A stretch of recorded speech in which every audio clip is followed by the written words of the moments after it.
Once upon a time in a whimsical land called Alphabettia, there was a young fox named Freddy who loved learning new things.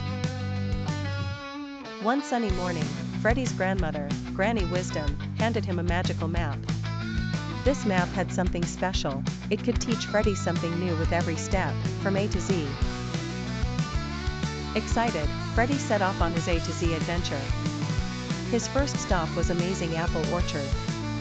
As soon as Freddy stepped into the orchard, he met Annabelle the ant, who was hard at work collecting apples. She taught Freddy about the importance of ants and taking care of the environment. Next, Freddy wandered into the brilliant Blueberry Brook, where Barry the beaver was building his dam. Barry taught Freddy all about engineering and how dams help control water flow. As the day went on, Freddy found himself at the clever carrot fields. Here, Carl the caterpillar showed him how plants grow and why vegetables are essential for health.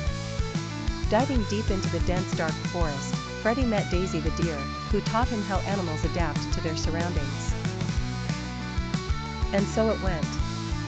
Freddy's journey continued through the exotic emerald caves with Eddie the eagle and the fantastic fluffy forest with Felicity the fairy. Each letter introduced him to fascinating creatures and new knowledge. By the time he reached the Zesty Zinnia Garden, Freddy had met Zane the zebra, who taught him about the importance of protecting endangered species. Freddy was exhausted but elated.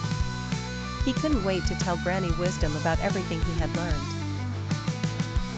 As Freddy trotted back home, the magical map glowed softly, indicating that his adventure wasn't over, it had only just begun. Freddy realized that there was a whole world of knowledge out there, and he felt excited and ready to learn more, one letter at a time.